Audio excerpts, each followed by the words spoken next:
안녕하세요. 서화숙입니다. 오늘은 제가 오리엔탈 퍼피라는 거를 불리는 법을 얘기하겠습니다.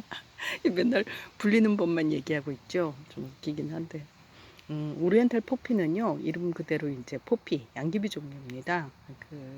포피는 뭐 저희가 잘 아는 그 아편 만드는 진짜 양귀비 종류부터 이런 오리엔탈 포피까지 여러 종류가 있는데요. 신기한 거는 이게 같은 양귀비 속인데도 그 수명이 다 일정하지를 않아요. 그 진짜 양귀비들은 1년 초예요. 그러니까 매년 씨를 심어줘야지 그 싹이 납니다. 그리고 이제 저희가 많이 그 꽃 색깔이 다양해서 많이들 심는 그 셜리 포피 같은 경우는 2년 초죠. 그러니까 꽃이 피어서 그 해 죽으면서 그 옆으로 또 새싹을 돋아가지고 그 싹이 내년에 꽃을 피우고 이런 식으로 사는 특성이 있는데요. 이 오리엔탈 포피는 단연초예요. 그러니까 한번 씨를 심어가지고 그 싹이 텄다 하면은 얘가 그냥 평생 갑니다. 그래서 뭐 굉장히 그 포피 종류 중에서는 제일 키우기가 뭐 쉽다고 해야 될까요? 약간 그런 종류인데요. 이 오리엔탈 포피의 특성은 이제 꽃은 약간 뭐 셜리 포피나 콘 포피와 약간 비슷하죠. 뭐 약간 종이장 같은 이런 이파리에다가 그 속이 그 약간 뭐라 그러나요? 엉덩이 반점 같은 반점이 있는데요. 얘의 특징은 지금 사진으로 이렇게 동영상으로만 보면 잘 못 느끼시겠지만 굉장히 꽃이 큽니다. 이게 대접만한데요. 제가 이게 자주 비교할 때 이 숟갈을 씁니다. 얼마나 큰지 이제 실감이 나시죠? 얘 지금 이제 한 포기에서 이렇게 네 송이가 폈고요. 저 뒤에 이제 꽃봉오리들이 있습니다. 이 진짜 양귀비는 이 털이 없는데요. 이 뭐 오리엔탈 포피를 비롯한 진짜 양귀비가 아닌 양귀비들을 흔히 이제 개양귀비, 뭐 꽃양귀비 이런 말로 부르는데 이런 개양귀비들은 다 이렇게 굉장히 털이 많죠. 어떻게 생각하면 좀 그래서 선호도가 없을 수가 있습니다. 원래 진짜 양귀비는 뭐 워낙 예쁘니까요. 근데 이제 얘는 색깔이 주황색이고 그리고 이제 꽃이 크다는 점 그리고 단연초라는 점이 그 특징이고 장점이라고 할 수 있겠습니다. 보통 이제 씨앗을 가을에 뿌리잖아요. 그러면 이제 싹이 돋아서 그 이듬해부터 이제 자라기 시작합니다. 꽃은 이듬해 바로 피는 건 아니고요. 좀 이게 제법 이렇게 싹이 커야지 꽃을 피우게 됩니다. 그럼 이거를 이제 어떻게 불리느냐?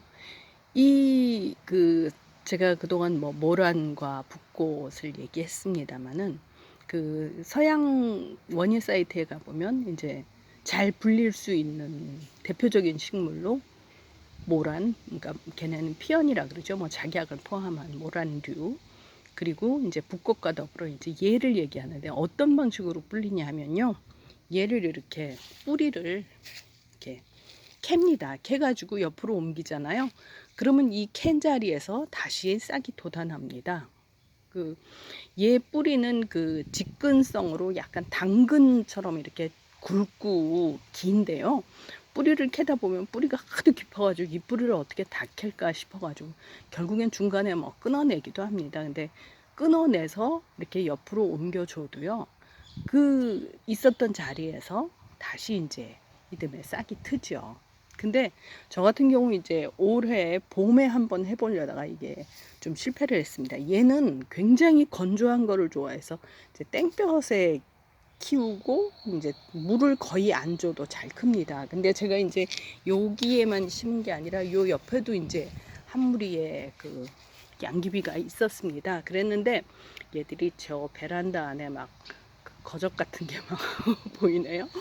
근데 얘네들이 그 물을 너무 싫어해가지고 제가 이제 여기다가 한 포기를 여기 한 세 포기 정도가 있었는데 그 옆에다가 이제 그 발레리앙이라고 국내에선 부르고 이제 프랑스에선 스페인 라일락, 릴라드 에스파냐, 릴라드 에스파냐라고 부르는 이제 스페인 라일락이라고 부르는 그런 이제 꽃피는 그 노루 오줌류라 그러나요?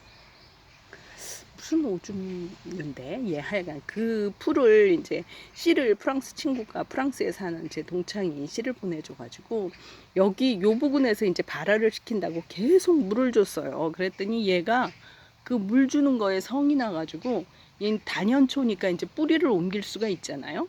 뿌리를 여기로부터 저 안쪽으로 자기가 옮겨가지고 저 베란다 속에서 막 싹이 트는 거예요. 그게 계속 그러길래 제가 얘는 땡볕을 좋아하는 애인데 베란다 속에서 이렇게 바깥으로 풀을 잎사귀를 내면서 자라는 게 힘들 것 같아서 제가 걔를 이렇게 올봄에 파가지고 이렇게 여러 군데로 나눠서 여기다가 심었어요.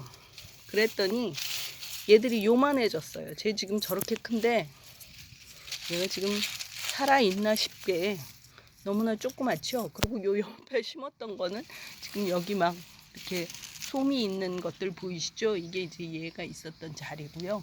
저 안쪽에도 그 자리가 있는데 이렇게 그냥 다 헝클어져 버려가지고 겨우 살까 말까 싶게 이렇게 돼버렸어요. 원래는 이제 이렇게 딱 파주면 저쪽에도 살고 여기도 살고 배로 포기가 늘어나야 되는데 왜 실패를 했느냐? 얘가 물을 싫어하지만 옮긴 다음에는 이제 뿌리가 차근할 수 있도록 물을 좀 줬어야 되는데 저는 얘가 물을 싫어한다는 생각만 너무 한 거예요. 근데 이제 보통 때처럼 우리나라 이제 봄에 약간 봄비가 많이 오잖아요. 그랬다면 아마 얘도 자연스럽게 살았을 텐데 올봄이 워낙 가물었잖아요. 그러니까 얘가 살아날 수가 없었던 거예요. 그러니까 만약에 이렇게 옮겨 주시면요, 옮긴 다음에는 물을 좀 듬뿍 줘서 뿌리가 살아날 수 있게 그렇게 하시는 게 좋을 것 같아요. 얘 같은 경우 이제 더운 여름이 되면 지금 이렇게 무성했던 그 꽃들이 지고 여기 이제 씨가 맺히면서 완전히 그 죽은 것처럼 여기가 이제 죽죽하게 잎이 다 이제 사가버립니다. 그러면 그 정말 이거 죽었나 싶게 다 이제 뜯어버릴 수도 있는데 그러면 이제 가을이 되잖아요. 가을도 거의 늦가을 그쯤 되면 이제 다시 새순이 돋습니다. 그리고는 이제 그 순으로 겨울을 나거나 뭐 겨울을 못 나도 봄에 막 엄청 무성해지면서 이렇게 꽃이 올라옵니다. 그렇게 단연초인데요.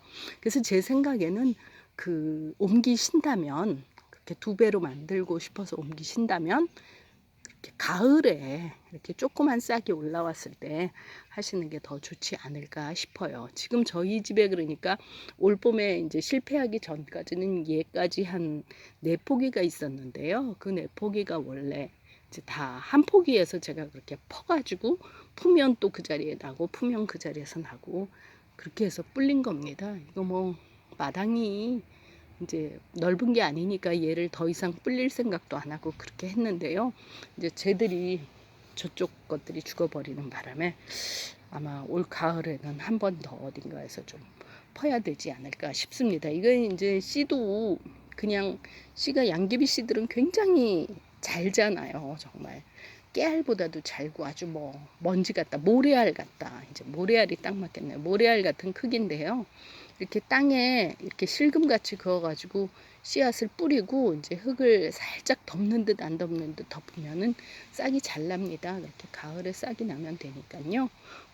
그렇게 하든 이제 그러면 이제 다만 그 다음에 곧바로 꽃이 안 피잖아요. 그죠? 충분히 크질 않으니까. 그러니까 이제 이거를 파서 한번 2배로 늘리면 곧바로 꽃핀 이제 성숙한 개체를 얻을 수 있으니까 이 방식이 굉장히 좋아서요. 저도 아마 올가을에는 한 번 더 얘들을 푸지 않을까 그런 생각을 합니다. 네, 고맙습니다.